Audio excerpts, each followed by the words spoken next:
Hello people, कैसे आप सब लोग। तो स्वागत है आपका। तो यार थर्मोडायनामिक्स की सीरीज को आगे बढ़ाते हुए आज एक बहुत इंपॉर्टेंट टॉपिक की बात करेंगे, हीट ट्रांसफर की बात कर रहे होंगे। तो यार देखो, अब तक हमने बात कर लिया सारे टॉपिक्स की, जैसे कि थर्मोडायनामिक प्रोसेसेस, कुछ क्वेश्चंस देखे थर्मल प्रॉपर्टीज ऑफ मैटर पे। और यार आज अब हीट ट्रांसफर की बारी आ चुकी है। तो यार हीट ट्रांसफर जो वो काफी बड़ा टॉपिक है, तो इसको मैंने दो पार्ट्स में एक्चुअली डिवाइड करना पड़ा मेरे को। इसमें हम बेसिकली सारे लॉज और थ्योरी देख रहे होंगे और एक छोटा सा एग्जांपल देखेंगे। लाइक वो क्वेश्चन नहीं है, वो एक एग्जांपल है, वो एक कंसेप्ट समझाने के लिए। और यार इसके बाद वाले वीडियो में हम क्वेश्चंस ले रहे होंगे कई सारे, क्योंकि एक बहुत ही ट्रिकी टॉपिक है। लाइक थर्मोडायनामिक्स का सबसे टफ टॉपिक मेरे हिसाब से तो यही है। बट यार अगर इसे तुम करंट से रिलेट करके पढ़ोगे तो थोड़ा सा आसान होगा ये तुम्हारे लिए समझना। और अगर तुम अभी हीट ट्रांसफर अच्छे से समझते हो, स्पेशली वो कंडक्शन वाला पार्ट, तो तुम्हें करंट समझने में काफी आसानी आएगी क्लास 12th में। तो यार चलो वीडियो की शुरुआत करते हैं। पूरा का पूरा वीडियो वन शॉट में हीट ट्रांसफर तुम्हारे लिए प्रेजेंट करता हूं मैं। यार उससे पहले चैनल पे नया है तो चैनल को सब्सक्राइब कर लो, और वीडियो अच्छा लगे तो लाइक और शेयर जरूर करना। तो यार सारी चीजें लिख के लाया हूं ताकि वीडियो कम से कम टाइम में खत्म कर सकूं और तुम्हें मैक्सिमम प्रोडक्टिविटी दे पाऊं। तो यार चलो शुरुआत करते हैं कंडक्शन से। तो यार देखो, अगर तुम समझो कि ये एक बॉडी है और इसकी टेम्परेचर इस पार्ट की T1 है, इसकी टेम्परेचर T2 है।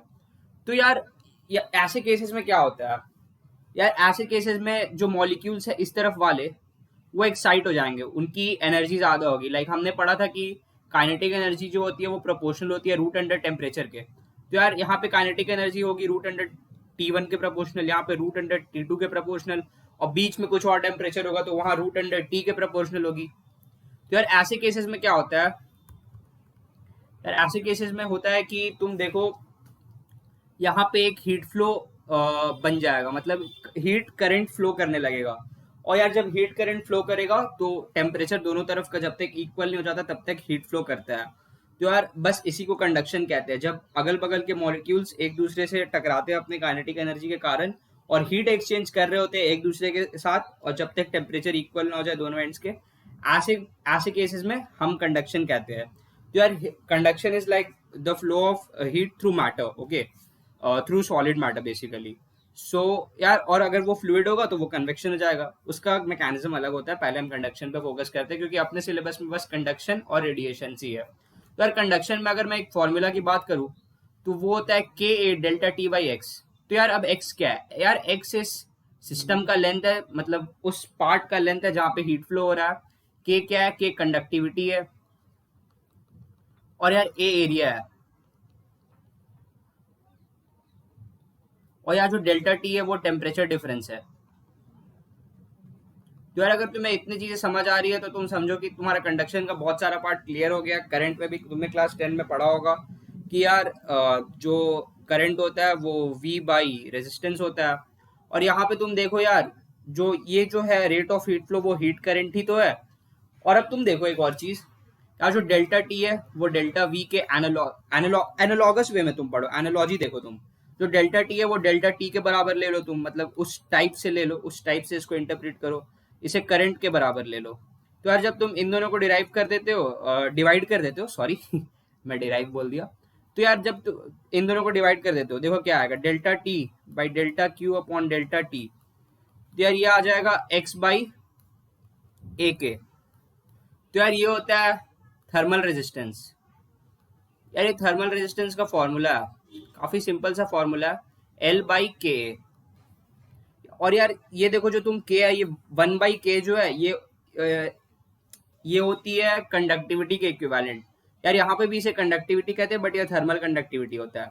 और यार अगर तुम अब सीरीज कॉम्बिनेशन की बात करो, लाइक देखो अगर तुम सीरीज कॉम्बिनेशन की बात करो, मान लो कि हीट फ्लो हो रहा है ऐसे। तो यार देखो ये एक अलग इसकी मान लो K1 है, इसकी मान लो K2 है कंडक्टिविटी की वैल्यू। तो यार तुम क्या कर सकते हो कि T1 T2 तुम्हें दे रखा है, तो तुम क्या कर सकते हो, अगर तुम्हें हीट फ्लो निकालना है तो तुम नेट रेजिस्टेंस निकाल लो। अब नेट रेजिस्टेंस का फॉर्मूला होता है R is equal to R1 plus R2। तो यार अब जब तुम देखोगे, मान लो इसकी लेंथ L1 है और इसकी लेंथ L2 है, तो जो R इक्विवेलेंट का वैल्यू आएगा वो क्या आएगा, तो वो जाएगा L1 by K1A plus L2 by K2A। यार मैंने एरिया सिमिलर रखा है, देखो तुमने, मैंने इन्हें सटा दिया। यार एरिया अलग अलग भी होगा तो भी कोई खास फर्क नहीं आने वाला है। फॉर्मूला तुम्हें डिराइव करना आना चाहिए, ना कि तुम याद करो, तुम्हें डिराइव करना आना चाहिए कि कैसे फॉर्मूला जनरेट कर रहे हैं। तो यार उसके बाद अगर सिमिलरली पैरेलल कॉम्बिनेशन में बात करूं मैं, तो यार यहाँ पे हो जाएगा सॉरी ये 1/r इक्विवेलेंट, ये 1/r इक्विवेलेंट हो जाएगा किसके इक्विवेलेंट, K1a/L1 प्लस K2a/L2। अब इसके बाद तुम इसे एलसीएम लेके सिंप्लीफाई करो और फिर रेसिप्रोकल ले लो, तो तुम्हारा काम बन जाएगा। तो यार कंडक्शन की कहानी बस इतनी सी है। इस पे काफी सारे क्वेश्चंस आते हैं जो कि इंटीग्रेशन से सॉल्व करना पड़ता है। तुम्हें डिफरेंट शेप्स दे सकते हैं, बकेट शेप दे सकते हैं, स्फीयर दे सकते हैं। यार वो सारी बातें नेक्स्ट वीडियो में करेंगे। अभी के लिए तुम बस ये सारे फॉर्मूले याद रखो क्योंकि ये बहुत इंपॉर्टेंट है। यार चलो आगे चलते हैं। यार अब बात करते हैं रेडिएशन की। देखो अब रेडिएशन क्या होता है यार, जैसे कंडक्शन में मैंने तुम्हें बताया कि ये एक बॉडी होगा और यहाँ पे अगल बगल के मॉलिक्यूल्स एक दूसरे से टकरा के हीट ट्रांसफर कर रहे होंगे अगर एक टेम्परेचर डिफरेंस होता है। यार रेडिएशन एक ऐसा प्रोसेस है जहां पे टेम्परेचर डिफरेंस तो होता है मगर वहां पे किसी भी मीडियम की प्रेजेंस की जरूरत नहीं है। मतलब रेडिएशन वेव फॉर्म में वेव फॉर्म में ये है वो मैकेनिकल वेव नहीं होता है। पहली बात तो ये, क्योंकि मैकेनिकल वेव को एक मीडियम चाहिए। वेव फॉर्म में हीट ट्रांसफर अगर हो रहा है तो वो रेडिएशन है। And are the waves mechanical? No, they are non mechanical because they are being transferred without a medium. तो यार the process of radiation is a heat transfer process which does not require any material medium for heat transfer। यार radiation की बस इतनी छोटी सी कहानी है। यार अब एक previous theory of heat exchange हमें पढ़ना पड़ता है। लाइक ये काफी एंशिएंट थ्योरी है और इसमें काफी बेसिक सी बात करी थी वो साइंटिस्ट ने। तो यार any temperature the body emits and absorbs heat in the form of thermal radiation. अब इसका मतलब क्या हुआ? अब तुम समझो कि ये एक बॉडी है और मान लो ये एक रूम में है और रूम की टेम्परेचर T0 है और बॉडी की टेम्परेचर T है at any time T, at any time small t। Actually confuse मत हो जाना, ये कैपिटल T है और ये स्मॉल t है। मतलब टाइम तुम देख लो, टाइम फ्रेम में हम कुछ भी काम कर रहे होते फिजिक्स में, एक पर्टिकुलर टाइम पे मैं बात कर रहा हूँ, तुम्हें इसकी कहानी सुना रहा हूँ। तो देखो यार ये जो है, अब इसकी टेम्परेचर T और रूम की टेम्परेचर T0 है। अब यहाँ पे 3 केसेस हो सकते हैं भाई। अब अगर मैथमेटिक्स पढ़ा है तो तुम्हें पता है कि 2 नंबर या तो छोटे हो सकते हैं एक दूसरे से, या एक नंबर एक से बड़ा हो सकता है, या उससे छोटा हो सकता है, या उसके बराबर हो सकता है। तो यार अगर ये वाला केस है T body is greater then T room, तो यार जो हीट रेडिएट कर रहा है वो टेम्परेचर बॉडी की ज्यादा है, is greater then heat absorbed. यार क्योंकि वो अपने टेम्परेचर को कम करना चाहेगा तो वो नेट लॉस में जाना चाहेगा। सिमिलरली यहाँ पे ये दोनों टर्म्स इक्वल हो जाएंगे और यहाँ पे अगर heat radiated is less than heat absorbed, यार क्योंकि वो अपने टेम्परेचर को फिर बढ़ाना चाहेगा, वो रूम के साथ इक्विलिब्रियम में आना चाहेगा। यार first law of zeroth law में पढ़ा था हमने कि कोई भी चीज इक्विलिब्रियम में कब होती है, जब दोनों के टेम्परेचर इक्वल हो जाते हैं, तो वो वही करना चाहेगा। और यार एक चीज हमेशा याद रखो कि कोई भी टाइप का अगर हीट ट्रांसफर चाहिए तो तुम्हें यार टेम्परेचर में तो डिफरेंस चाहिए ही होगा, क्योंकि हीट ट्रांसफर का कॉज ही वही है कि वो अपने टेम्परेचर को अपने सराउंडिंग के टेम्परेचर के साथ इक्वल करना चाहता है इक्विलिब्रियम में आने के लिए। यार फिजिक्स में हमेशा तुम एक चीज बहुत इंपॉर्टेंट पाओगे, इक्विलिब्रियम। यार this is the thing which is on which the whole physics is based on. यार this is the most important pillar. तो यार तुम इस पे हमेशा ध्यान रखो, ये काफी इंपॉर्टेंट चीज डिस्कस करा मैंने तुम्हारे साथ। यार उसके बाद ये इंपॉर्टेंट पॉइंट है, any body that absorbs all the radiation falling on it is black body. यार अब एक बॉडी है, वो अब उस पर तुम जितनी भी रेडिएशन डाल रहे हो सारे रेडिएशन एब्जॉर्ब कर ले रहा है। तो यार ऐसे बॉडी को हम ब्लैक बॉडी कहते हैं। बस एक नाम है, याद रखो, क्योंकि अगर तुम एक बॉडी को ब्लैक कलर करते हो, कुछ इस टाइप का स्ट्रक्चर होता है, और यहाँ पे एक ऐसा कुछ बना देते हो और यहाँ से हीट एंटर कर रहा है, तो ये हीट एस्केप नहीं करने देता है, इसे हमें ब्लैक पेंट करना पड़ता है। तो बस वो बहुत सारा हीट एब्जॉर्ब कर लेता है, तो इसलिए उसे बस नाम दे दिया ब्लैक बॉडी। तो यार बस इतना याद रखो, any body that absorbs all the radiation falling on it is black body. यार उसके बाद चलते हैं स्टीफेंस लॉ पे। यार स्टीफेंस लॉ जो है वो, अच्छा सॉरी, हम किरचॉफ लॉ हमने नहीं पढ़ा। किरचॉफ लॉ के बाद हम स्टीफेंस लॉ पे जाएंगे। यार किरचॉफ लॉ, यार हमने अब तक देख लिया रेडिएशन क्या होता है, और किरचॉफ लॉ बेसिकली रेडिएशन से ही डील करता है, इट डील्स विद रेडिएशन। इतनी बात तुम्हें पता होनी चाहिए। यार देखो रेडिएशन में हमने क्या कहा था, heat exchange without any material medium. Black body में क्या था, any body that absorbs all of the heat incident on it. तो यार एमिसिव पावर क्या होता है? यार एमिसिव मतलब क्या, एमिट करता हुआ, और पावर मतलब क्या, एनर्जी पर यूनिट टाइम। तो यार अब देखो इसका एरिया डेल्टा ए है, मतलब इस वाले बॉडी का एरिया डेल्टा ए है, और ये सॉलिड एंगल डेल्टा ओमेगा। यार सॉलिड एंगल तुम गॉस लॉ में पढ़ रहे हो कि सॉलिड एंगल ऐसे समझो कि ऐसे सर्कल को डिस्क्राइब करने के लिए हम आर कॉमा थीटा लेते हैं, वैसे स्फीयर को डिस्क्राइब करने के लिए जो एंगल लेते हैं वो सॉलिड एंगल होता है। अभी बस इतना समझो तुम। तो यार जो एमिसिव पावर है वो होता है energy emitted per unit time per unit area per unit solid angle. तो यार ये देखो तुम, ये एनर्जी हो गई, ये पर यूनिट एरिया, पर unit time, per unit solid angle, सारे पैरामीटर्स क्लियर होने चाहिए तुम्हें। यार ऐसे इससे क्वेश्चंस डायरेक्टली नहीं आते कि तुम एमिसिव पावर कैलकुलेट करके बताओ, क्योंकि वो सॉलिड एंगल का थोड़ा सा रोल हो जाता है यहाँ पे। मगर अभी के लिए तो तुम बस इतना याद रखो कि ये फॉर्मूला होता है delta U by delta A delta omega delta T. यार अब एब्जॉर्प्टिव पावर की कहानी सुनाता हूँ मैं तुम्हें। यार ये था एमिसिव पावर, अब एब्जॉर्प्टिव पावर मतलब एब्जॉर्प्शन, और ये हो गया energy per unit time. It is defined as the fraction of incident radiation absorb by the body. यार अब ये एक बॉडी है, यार इसमें तुम अब 20 किलो जूल हीट सब इंसिडेंट करा रहे हो, और उसने एब्जॉर्ब किया 10 किलो जूल। तो यार 10/20 इक्वल टू हाफ इसका एब्जॉर्प्टिव पावर। इससे सिंपल भाषा में, इससे देसी तरीके से मैं तुम्हें नहीं समझा सकता, मतलब एकदम कैलकुलेट करके मैथमेटिकली दिखा दिया कि क्या होता है एब्जॉर्प्टिव पावर। तो यार energy absorb by energy incident is the formula for absorptive power. अब यार अगर किरचॉफ्स लॉ की बात करूं मैं तुमसे, कि जो एक्चुअली टॉपिक था हमारा स्लाइड का वो था किरचॉफ्स लॉ। तो यार E body by A body equal to E black body. यार this is very very very important. यार इससे जेई एडवांस में क्वेश्चन पूछे जा चुके हैं, क्योंकि वो एक्सपेक्ट करते हैं कि तुम्हें ये रिलेशन आना चाहिए, क्योंकि ये पढ़ते नहीं है बच्चे, और वो वही पूछते जो बच्चे पढ़ते नहीं है। तो यार E body by A body equal to E black body. यार E is emissive power, A is absorptive power. देख लो लेफ्ट साइड दोनों बॉडी है, राइट साइड ब्लैक बॉडी है।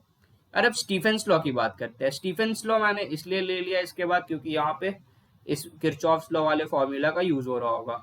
या Stefan's law states that the thermal radiation emitted per unit time by a body is given by U equal to E A sigma T raise to the power 4। तो यार U is equal to energy emitted, remember this, and E is the emissivity. यहाँ मैंने लिख दिया emissivity, फिर से लिख देता हूँ। और सिग्मा जो है वो स्टीफेंस कांस्टेंट है, उसका एक सर्टेन वैल्यू है 5.67 into 10 raise to the power -9, और ये यूनिट्स है। तुमसे डायमेंशंस वाले चैप्टर में पूछा जा सकता है यार, इसलिए मैं तुम्हें एक बार यूनिट्स इसके क्लियर कर देता हूँ, क्योंकि देखो यहाँ पे गंदा हो गया, मैं लिख के लाया था। जब बस ये इसके यूनिट्स है, और ये तुम्हें हमेशा याद होने चाहिए। यार ये वॉट है, ये तुम्हारा मीटर, और ये तुम्हारा केल्विन। यार ये सब चीजें तुम्हें याद होनी चाहिए, काफी इंपॉर्टेंट सी चीज है ये।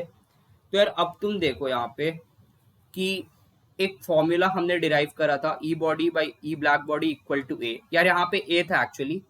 तो यार अब तुम देखो कि ई बॉडी जो है वो E A sigma T raise to the power 4 by delta omega, and for the black body it is A sigma T raise to the power 4 by delta omega. तो यहाँ से तुम जब टर्म्स कैंसिल करोगे तो तुम्हें ई इक्वल टू ए मिल जाएगा। और यार यहाँ पे मैंने एक चीज लिख रखा है, for a black body emissivity equal to 1, for a normal body emissivity is ranges between 0 to 1। यार क्योंकि E इक्वल टू A हो गया, and if the body is not a black body then it is not absorbing all the radiation following on it. तो यार इसलिए E is always less than 1 but it has to be greater than 0। यार अब तुम किसी चीज पे कुछ गिरा रहे हो, कुछ तो एब्जॉर्ब करेगा ना भाई, एग्जैक्टली 0 कैसे हो जाएगा? तो इसलिए it always ranges between 0 to 1, कुछ तो एब्जॉर्ब कर रहा है दोस्तों वो। यार अब अगर इसके बाद मैं बात करूं delta Q by delta T की, जो कि एक्चुअल में होती है तुम्हारी हीट करंट इन रेडिएशन की बात हो रही है ये। तो यार वो हो जाता है E A sigma into T raise to the power 4 minus T naught raise to the power 4, where T naught is the temperature of the body. अब मैंने ऐसा क्यों लिखा? यार ये वाला जो है वो है एब्जॉर्ब्ड हीट, वो है एब्जॉर्ब्ड हीट यार, क्योंकि हीट एमिट हो रही है, एब्जॉर्ब हो रही है, फॉर्मूला तो एक ही होगा, बस माइनस या प्लस साइन का डिफरेंस होगा। ये चीज अगर तुम्हें समझ में आ रहा है तो वीडियो को लाइक जरूर करना। चलो यार आगे बढ़ते हैं। अब बात करेंगे वीन्स डिस्प्लेसमेंट लॉ की। अब ये काफी सिंपल सा लॉ है, मगर इससे क्वेश्चंस पूछे जाते हैं, जेई एडवांस में पूछे जाते हैं, जेई मेंस में पूछे जाते हैं, तुम्हारे स्कूल के भी एग्जाम में पूछे जाएंगे, इसलिए इसे बड़े ध्यान से देखो और समझो। यार अब तुम देखो, ये हमने प्लॉट कर रखा है इंटेंसिटी वर्सेस लैम्डा कर्व। यार एकदम सिंपल सा सरल सा भाषा में मैं तुम्हें बताऊंगा। यार देखो, एकदम देसी वे में पहले समझते हैं, फील ले लो इस चीज की, उसके बाद फॉर्मूला वगैरह तो अपन देखेंगे ही। यार इंटेंसिटी वर्सेस लैम्डा, अब किसी भी चीज की टेम्परेचर ज्यादा है, अब गर्म चीज है, गरम गरम चीज, गरम चीज, अब वो ज्यादा हीट एमिट करेगा, हीट एमिट ज्यादा करेगा, रेड हॉट हो जाता है। रेड हॉट कहते हैं भाई, रेड हॉट है ये तो, भाई कोयला बहुत गर्म है, तो यार वो काफी गर्म है वो चीज। तो यार वो चीज जब काफी गर्म है तो वो ज्यादा हीट रिलीज कर रहा होगा। हाँ जी बिल्कुल। तो यार उसका जो एनर्जी होगा H C by lambda wave की, वो ज्यादा होनी चाहिए। तो यार जो वेवलेंथ है उसको तो कम होना पड़ेगा, क्योंकि E is inversely proportional to wavelength. बस यही चीज हमने यहाँ पे करा है। यार जैसे जैसे टेम्परेचर बढ़ रहा है, यहाँ पे T3 is greater then T2 is greater then T1, तो यार इंटेंसिटी कम वेवलेंथ वाली लाइन की बढ़ रही है। बस यही है वीन्स डिस्प्लेसमेंट लॉ। फॉर्मूला की अगर बात करूं मैं, तो lambda into T equal to B, where B is Wien's constant. ठीक है, बी इज वीन्स कांस्टेंट, ज्यादा कुछ इसमें अनोखी बात है नहीं ऐसे तो। यार अब तुम देखो, lambda M into T is B, where T is the temperature, and lambda M wavelength having maximum intensity in the spectrum। अबे स्पेक्ट्रम मतलब वो होता है जो वो एमिट कर रहा है। बस इतनी चीजें तुम्हें समझनी थी इसमें। विंस डिस्प्लेसमेंट लॉ खत्म। तुम्हें ग्राफ देकर टेम्परेचर का ऑर्डर पूछ सकता है, ग्राफ जनरली इसी टाइप का होता है। अब अगर जेई में क्वेश्चन आए तो यार अभी तुम वीडियो लाइक कर दो, क्योंकि ऐसा एक क्वेश्चन आने वाला है, मुझे ये पता है। यार अब सबसे इंपॉर्टेंट पार्ट इस चैप्टर का जो मुझे लगता है पर्सनली और थोड़ा ट्रिकी भी है, वो है न्यूटन्स लॉ ऑफ कूलिंग। यार न्यूटन्स लॉ ऑफ कूलिंग की चलो चर्चा करते अपन। यार देखो, हमने देख लिया कि डेल्टा यू जो होता है वो होता है E A sigma T raise to the power 4 minus T not raise to the power 4, अगर वो एक रूम में है। यार अगर मैं एक sufficiently small temperature difference delta T ले लूं, तो क्या मैं ऐसा लिख सकता हूँ T equal to T nought plus delta T. और यार अगर मैं अब यहाँ से कॉमन ले लूँ T raise to T not raise to the power 4 और फिर बाइनोमियल थ्योरम अप्लाई कर दूं, तो कुछ इस टाइप की चीज आएगी। यार तुम्हें वो बाइनोमियल थ्योरम का एप्लीकेशन नहीं सीखना, बट तुम्हें सीखना है ये चीज कि delta U is equal to B A into T minus T not. अब यार तुम देखो, अब अगर समझो तुम T is greater than T nought, तो यार जिस रूम में है उसकी टेम्परेचर कम है और बॉडी की टेम्परेचर ज्यादा है, तो बॉडी कोशिश करेगा कि वो अपने टेम्परेचर को घटाए ताकि वो इक्विलिब्रियम में आ पाए और एक स्टेडी स्टेट इस्टेब्लिश हो जाए। क्या तुम्हें इतनी कहानी समझ में आ रही है? तो यार जब मैं अब लिखूंगा D T by D T, मतलब change in temperature of the body as a function of time equal to minus B A into T minus T not. अब यार ये कैसे आ रहा है, चलो इसे जरा देखते हैं। तो यार delta U is equal to M S D theta by D T. D theta मतलब क्या? डी थीटा मतलब टेम्परेचर, यहाँ पे टेम्परेचर को मैं थीटा लिख दिया, यहाँ पे कैपिटल टी लिख दिया। भाई कहानी तो एक ही है ना।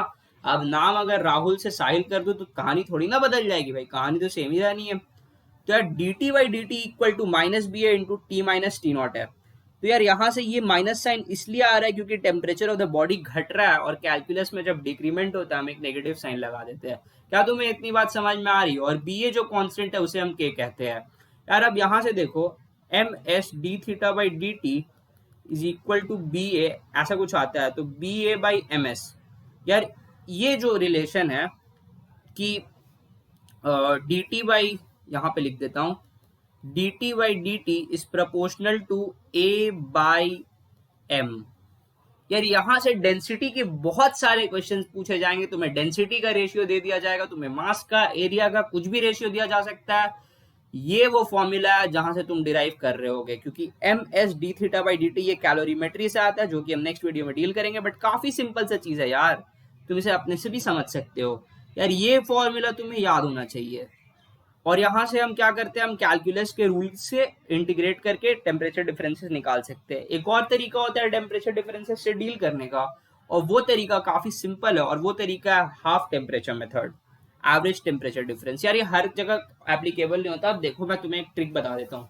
अब अगर ऑप्शंस में लॉग के टर्म्स में आंसर्स दे रखे हैं यार, तो तुम क्या करोगे, तुम बस एक चीज करना, इंटीग्रेशन वाला टेक्निक लगा देना। मतलब इसे यहाँ से डिवाइड करना, इंटीग्रेट करोगे, लॉग आ जाएगा यार, क्योंकि टी है यहाँ पे।